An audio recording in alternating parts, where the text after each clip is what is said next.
بسم اللہ الرحمن الرحیم۔ اللہ سبحانہ وتعالی هن لباس لكم وأنتم لباس لهم، وقال النبي صلى الله عليه وسلم لو كنت آمر أحدا أن يسجد لأحد لأمرت المرأة أن تسجد لزوجها أو كما قال عليه الصلاة والسلام۔ محترم حاضرین کرام،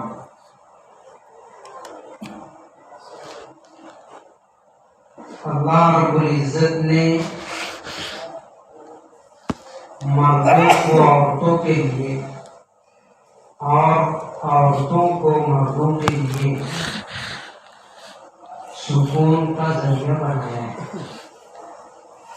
عورتوں کی تخلیق کا مقصد قرآن شریف میں جو بیان کیا گیا کہ کئی مقاصد میں سے ایک مقصد ہے کہ تسکنوا الیہا، تاکہ تم ان کے ذریعے سے سکون حاصل کرو۔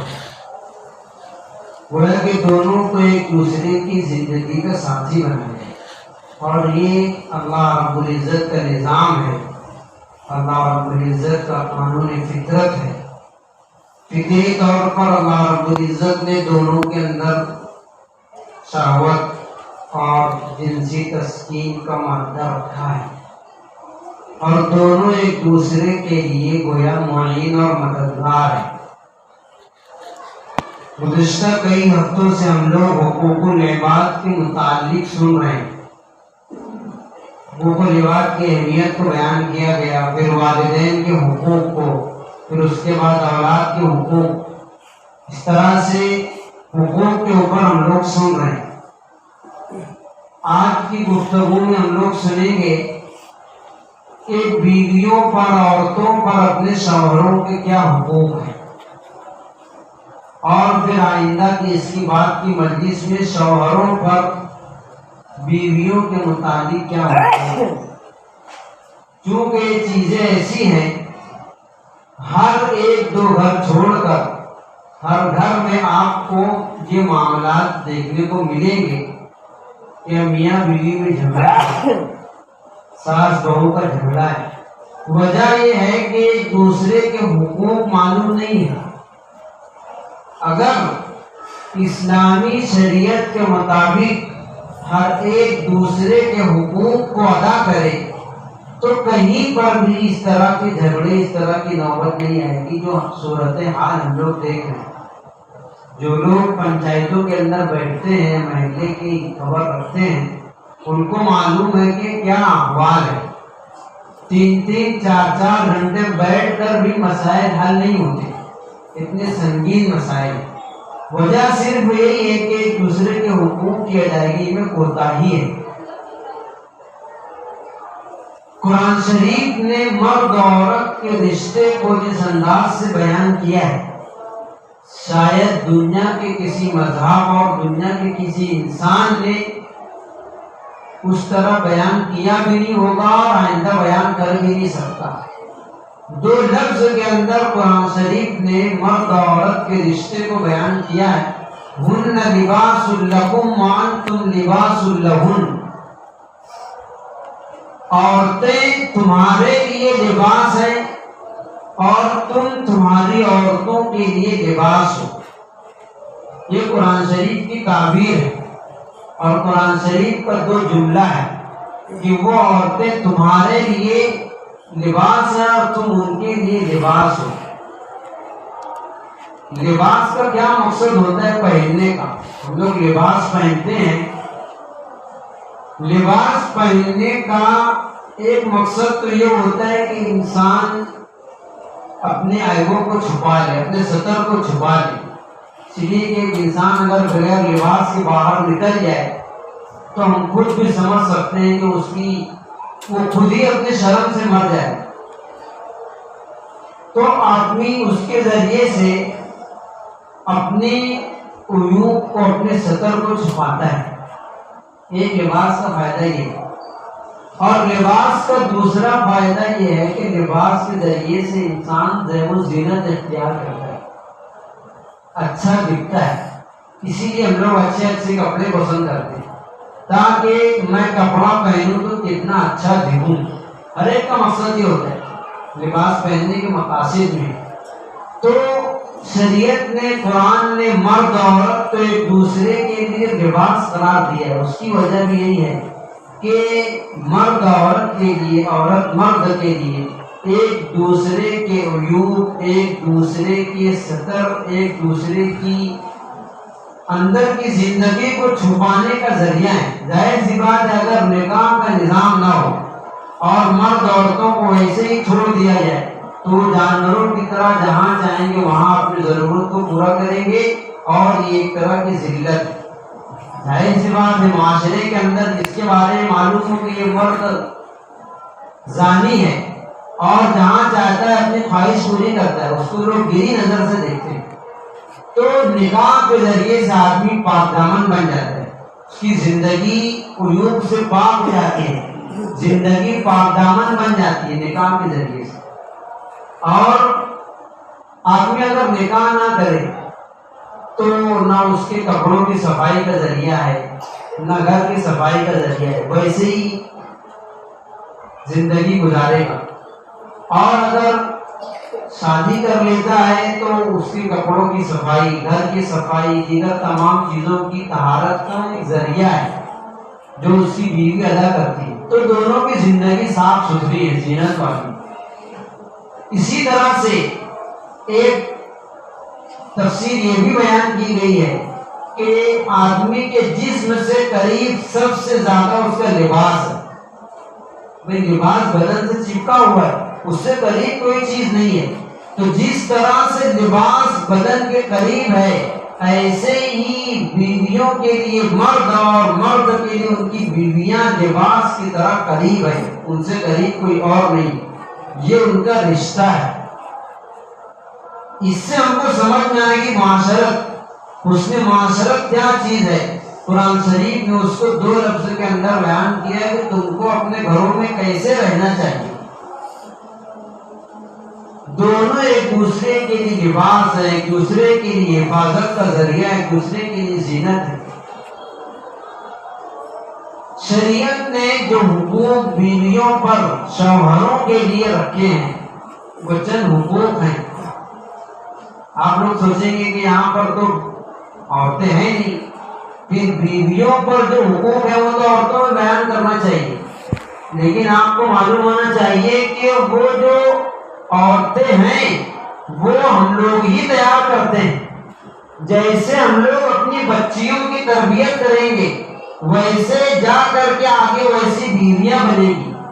اگر ہم نے ان کی تربیت ہی صحیح نہیں کی تو کبھی بھی آگے جا کر کے نیک اور اچھی بیوی نہیں بن سکتی. اس لیے ضرورت ہمارے لیے ہے کہ ہم پہلے ان کی ویسی تربیت کریں جیسا ان کو آگے رہنا ہے. سب سے پہلا حق جو بیویوں پر اپنے شوہروں کے لیے ہے وہ یہ ہے کہ خوش دلی سے اپنے شوہر کی اطاعت کرے. یہ سب سے پہلا حق ہے جو بیویوں پر ہے شوہروں کے لیے. اللہ رب العزت کی اطاعت کے بعد، اللہ رب العزت کی بندگی کے بعد عورتوں کے لیے سب سے زیادہ اہمیت کا حامل اگر کسی کا حکم ہے تو اس کے شوہر کا ہے. ایسے تو ہم لوگ سنتے ہیں کہ اللہ رب العزت کے حکموں کے بعد سب سے پہلا درجہ والدین کی فرما برداری ہے. لیکن لڑکی کی شادی ہونے کے بعد اس کے ماں باپ سے بھی زیادہ اگر اطاعت کا، اگر اس کا حکم کا درجہ ہے تو وہ عورت کے لیے اس کے شوہر. فالصالحات قانتات، قرآن شریف نے ایسی عورتوں کے لیے، ایسے عورتوں کی تعریف کی ہے کہ یہ عورتیں نیک اور فرما بردار ہیں جو اپنے شوہروں کی اطاعت کرتی ہیں. فالصالحات قانتات حافظات للغیب، اپنے شوہر کی غیر موجودگی میں اپنی عزت کی، اپنی عصمت کی حفاظت کرتی ہیں. یہ نیک عورتوں کی صفت بیان کی گئی. وہ کیا صفات ہے جس کے ذریعے سے اپنی بچیوں کو ہم ایسا بنائیں کہ مستقبل میں چل کر کے وہ نیک بیویاں بنے. 4 صفات حدیث شریف کے اندر اللہ کے نبی صلی اللہ علیہ وسلم نے بیان فرمائی. سب سے پہلی صفت ان امرہ وطاعتہ، نیک بیوی کی پہلی صفت یہ ہے کہ شوہر اس کو حکم دے اور وہ اس کی اطاعت کرے.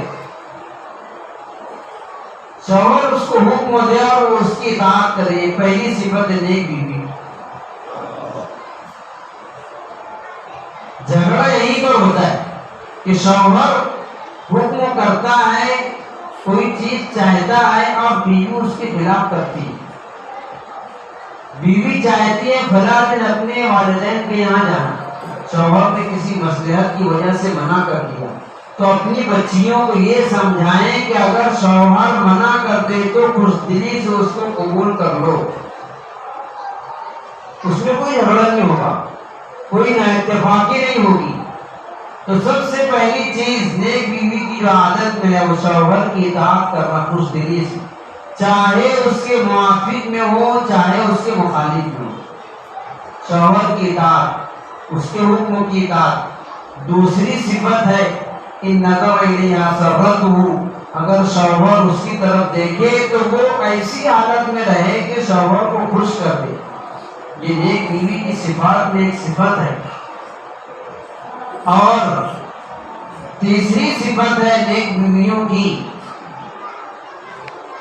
ان غاب عنہا نصحته فی مالہ ونفسها، جب شوہر گھر کے اندر موجود نہ ہو تو اس کی غیر موجودگی میں اپنی ذات کی اور شوہر کے مال کی حفاظت کرے. اپنے شوہر کی غیر موجودگی میں اپنی عصمت کو محفوظ رکھے، جس کو کہتے ہیں باحیا. سنی کے شوہر اگر موجود نہیں ہے تو پھر جہاں چاہے جائے، جہاں چاہے وہاں سے آئے اور اپنی عصمت کی حفاظت نہ کرے. یہ اس کی خوبیوں میں اور نیک بیوی کی خصلتوں میں خصلت ہے. بیویوں کو شوہر کے لیے جو دوسرا حق ہے وہ ہے اپنی عصمت کی حفاظت کرنا. اپنی عصمت کی حفاظت کرنا، جس کو ہم لوگ کہیں گے آسان زبان میں حیا دار عورت. حیا اتنی ہو کہ دل سے زیادہ چہرے سے جھلکتی ہو. دل میں تو حیا ہوگی ہی، لیکن حیا چہرے سے معلوم ہو کہ لڑکی باحیا ہے. یہ اس کی شرافت کی پہلی نشانی ہے. آج ہماری عورتوں کے اندر سے حیا نکل گئی ہے. اس کی بہت بڑی علامت آپ کو بتلاؤں.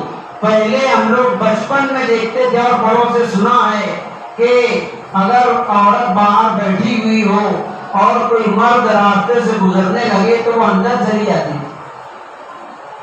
ابھی کا حال یہ ہے کہ ایک نہیں دو نہیں پوری جماعت بھی اگر مردوں کی گزر رہی ہو تو عورت دروازے سے ٹس سے مس نہیں ہوگی. یہ بے حیائی کی علامت ہے. کسی خاص گلی اور کسی خاص محلے کا حال نہیں ہے، ہر گلی ہر محلے کا حال. الا ماشاء اللہ کوئی گھر ہو جس کی عورتیں باحیا ہو تو ہو، ورنہ ایسا حال ہے کہ ہر گھر کی مستورات باہر بیٹھی ہوئی ہیں. وہاں سے نمازیوں کے آنے جانے کا راستہ ہے، نماز کا وقت ہے، لیکن وہ دروازے پر ہی بیٹھی رہی. تو اپنی بچیوں کو حیا سکھلائیں. چاہے شوہر گھر کے اندر موجود ہو چاہے نہ ہو، جس حال میں شوہر کی موجودگی میں گھر کے اندر محفوظ رہتی ہیں، شوہر موجود نہ ہو تب بھی گھر کے اندر محفوظ رہیں، اپنی عصمت کی حفاظت کریں.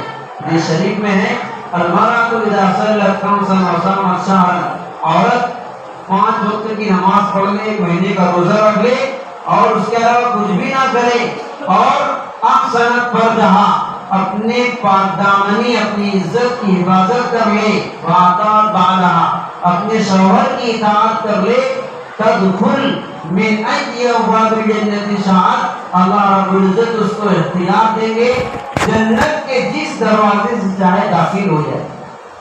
کہ اس کے لیے فضیلت ہے. شوہر کی اطاعت بیان کی گئی. اللہ کے نبی صلی اللہ علیہ وسلم نے شوہر کی اطاعت کتنی اہم چیز ہے اس کے لیے آپ نے فرمایا، حدیث شریف پڑھیے گی آپ کے سامنے خطبے میں، لو كنت آمر احدا ان يسجد لاحد اگر میں کسی کو یہ اجازت دیتا کہ وہ غیر اللہ کو سجدہ کرے، اللہ کے علاوہ کسی کو سجدہ کرے، تو لَأَمَرْتُ الْمَرْأَةَ أَن تَسْجُدَ لِزَوْجِهَا، میں عورت کو حکم کرتا کہ اپنے شوہر کو سجدہ کیا کرے کہ اللہ رب العزت کے بعد سب سے زیادہ اطاعت کا حقدار اس کے لیے ہو۔ اپنی بچیوں کو یہ سکھائیں۔ ہم نے حدیث بے شمار مرتبہ سنی ہے، لیکن کبھی ہم نے اپنی بچوں کی تربیت کرتے ہوئے ان کو یہ کہا کہ تم شوہر کی اتنی اطاعت کرنا۔ آپ دیکھ لیں، جو گھرانے باعزت ہیں اپنے بچوں کی تربیت کرتے ہیں، شادی کے بعد وہ جا کر کے گھر کو بناتی ہیں اور اس طرح اپنے والدین کا نام کرتی ہیں۔ لیکن یہ ہماری تربیت نہ کرنے کا نتیجہ ہے کہ 100 میں سے 70 گھرانے ایسے ملیں گے جہاں پر گھر کے اندر جھگڑا چل رہا ہے، نہ اتفاقی چل رہی ہے۔ یہ شوہروں کے حقوق میں سے ایک حق ہے اپنی عصمت کی حفاظت کرنا۔ شوہروں کے حقوق میں سے ایک حق بیوی کے لیے یہ ہے اپنے شوہر کی اجازت کے بغیر کہیں پر نہ جانا اور اپنے شوہر کی اجازت کے بغیر گھر کے اندر کسی کو نہ آنے دینا۔ یہ بیویوں پر جو حقوق ہے شوہروں کو، اس میں سے ایک حق ہے۔ تم کو کہیں بھی جانا ہو، اپنے والدین کے یہاں جانا ہو، بازار جانا ہو یا کسی بھی ضرورت سے باہر اگر نکلنا ہو، چاہے آپ نئی بیوی ہو چاہے پرانی ہو جائیں، بغیر شوہر کی اجازت کے آپ گھر سے باہر نہ نکلیں، اس لیے کہ شریعت نے عورت کو یہ حکم دیا ہے کہ اگر اس کو نفلی روزہ بھی رکھنا ہو، اللہ تصوم المرأة الا بإذن زوجها، کہ اگر اس کو نفلی روزہ بھی رکھنا ہو تو پہلے شوہر کی اجازت لے، نہیں تو گھر سے باہر جانے کا معاملہ ہے۔ تو اس کی اطاعت اس درجے میں کہ اگر آپ اس سے بازار جانے کی اجازت مانگے اور وہ کہہ دے کہ نہیں کبھی نہیں جانا ہے، تو آپ اتنی ہی خوشدلی سے اس کو قبول کر لے جتنی خوشدلی سے اگر وہ جانے کے لیے کہتا ہے تو قبول کرتے۔ اپنی بچیوں کو یہ سکھلائیں، شوہر کی اجازت کے بغیر نہ گھر سے باہر جائے اور نہ اپنے گھر میں کسی کو آنے دے۔ یہ بیویوں پر حقوق میں سے ایک حق ہے۔ اور جو شوہر کے بیوی پر حقوق ہیں ان میں سے ایک حق یہ بھی ہے کہ اپنے شوہر کی خوشی کے اور اس کی رضامندی کے مطابق اپنا قول اپنا فعل ہر چیز، بیوی کا کہنا اور اس کا کام کرنا، تمام چیزیں شوہر کی خوشی کے موافق ہو، جس طرح کرنے میں شوہر راضی ہو اس طرح کرے۔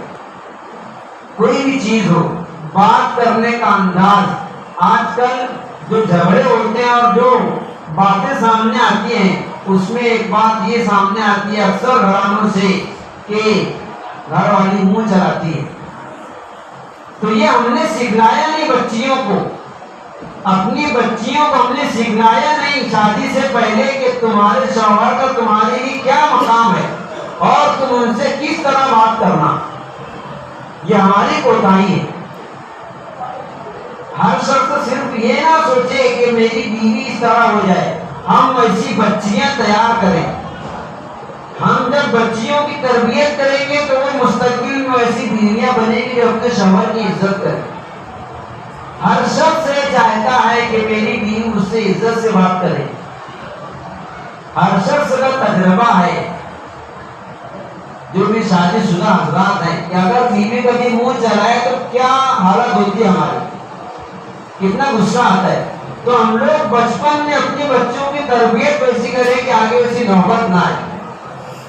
تو یہ بیوی پر حق ہے کہ کوئی بھی بات اور کوئی بھی کام اپنے شوہر کی خوشی اور رضامندی کے مطابق کرے۔ یہ شریف میں ہے لا تقبل صلاۃ ثلاثۃ لا تقبل لهم صلاۃ، 3 لوگ ایسے کہ ان کی نماز بھی قبول نہیں ہوتی۔ ان میں سے ایک جو اللہ کے نبی نے بیان فرمایا وہ ہے المرأة الساخط علیہا زوجہا، وہ عورت جس پر اس کا شوہر ناراض ہو۔ شوہر اگر ناراض ہے تو اس کی نماز بھی قبول نہیں ہوتی۔ یہ اہمیت شوہر کی اطاعت اور اس کی رضامندی کی۔ اور جو حقوق ہیں بیویوں پر شوہروں کے لیے، ان میں ایک حق یہ ہے کہ ان کی قدر کرنا اور ان کا احسان مند رہنا۔ شوہروں کی قدر، ان سے ہر درجے محبت اور ان کا احسان مند رہنا۔ اللہ کے نبی صلی اللہ علیہ وسلم عورتوں کی ایک جماعت کے پاس سے گزرے۔ حضرت اسماء رضی اللہ تعالی عنہ بیان فرماتی ہیں، آپ گزرے، ہم لوگ باتیں کر رہے تھے تو آپ نے ہم سے مخاطب ہو کر کے فرمایا کہ اپنے شوہروں کی ناشکری مت کرو اور ان کی قدر کرو۔ تم لوگ ایک مدت تک بغیر بیاہ کے اور بغیر شادی کے ویسے ہی شوہر کے انتظار میں بیٹھے رہتی ہو، اور جب اللہ رب العزت شوہر کی نعمت عطا فرماتے ہیں تم لوگ ناشکری کرتی ہو۔ اور تمہاری خصلت یہ ہے کہ شوہر تمہارے لیے چاہے جتنا بھی جو کر دے، لیکن اگر کبھی اس کی طرف سے کوئی کوتاہی ہوتی ہے تو تمہارا جملہ یہ ہوتا ہے کہ کبھی تمہاری زندگی میں آنے کے بعد مجھ کو خوشی نہیں ملی۔ تو اپنی بچیوں کو یہ سکھلائیں کہ اپنے شوہر کی قدر، اس کا احسان مند رہنا۔ اللہ کے نبی صلی اللہ علیہ وسلم مزید ایک مرتبہ عورتوں کی جماعت کے پاس سے گزرے اور فرمایا کہ یا معاشر النساء، اے عورتوں کی جماعت، تصدقنا، کثرت سے تم لوگ صدقہ کیا کرو، فإنی رأیتکن اکثر اہل النار، میں نے دیکھا کہ جہنم میں کثرت سے عورتیں ہیں۔ عورتوں کی جماعت کو جہنم میں کثرت سے دیکھا تو صحابیات نے پوچھا بما یا رسول اللہ، اس کی کیا وجہ ہے؟ کیا وجہ ہے کہ کثیر تعداد میں ہم لوگ جہنم میں ہیں؟ آپ نے صرف دو وجہ بیان فرمائی، تکثرن اللعنہ، تم لوگ بہت لعن طعن کرتی ہو، اور وتکفرن العشیرہ، تم لوگ اپنے شوہروں کی ناشکری کرتی ہو، قدر نہیں کرتی، اس وجہ سے تم لوگ جہنم میں کثرت سے ہوگی۔ اپنی بچیوں کو ہم لوگ یہ سمجھائیں کہ تم لوگ اپنے شادی کے بعد شوہر کی قدر، شوہر کی عزت، اس کا احسان مند رہنا، جو شریعت نے اور قرآن نے اور نبی نے ہم کو تعلیم دی ہے۔ اس کے علاوہ اور بھی بے شمار حقوق ہیں، سب کا حاصل اور سب کا خلاصہ یہ ہے کہ ایک دوسرے کے اندر محبت۔ جب بیوی شوہر کی اطاعت کرے گی، اس سے حد درجے محبت کرے گی، اس کے حکموں کی خلاف ورزی نہیں کرے گی، تو کسی طرح کی ناچاکی، کسی طرح کا اختلاف، کسی طرح کا انتشار گھر کے اندر نہیں ہوگا۔ یہ تمام حقوق کا حاصل ہے۔ اور اس کے علاوہ اور بھی گھریلو حقوق ہیں، گھر کے ساز و سامان کو مرتب انداز سے رکھنا، صفائی ستھرائی کا خیال کرنا، گھر کے اندر ایسے حساب سے رہنا کہ شوہر کو پسند ہو۔ یہ تمام چیزیں وہ ہیں جو بیوی پر شوہر کی طرف سے حق ہے، اور ہم پر ذمہ داری یہ ہے کہ ہم خود اور اپنی مستورات کو یہ تعلیم دیں اور یہ بتلائیں کہ اپنی بچیوں کی تربیت ایسی کریں کہ وہ شادی کے بعد اپنے گھر کو بنائیں اور اپنے شوہر کے حقوق کو ادا کریں۔ اس سے آئندہ مجلس میں ہم لوگ یہ سنیں گے کہ شوہروں پر بیویوں کے کیا حقوق ہیں۔ اللہ تعالی عمل کی توفیق عطا فرمائے۔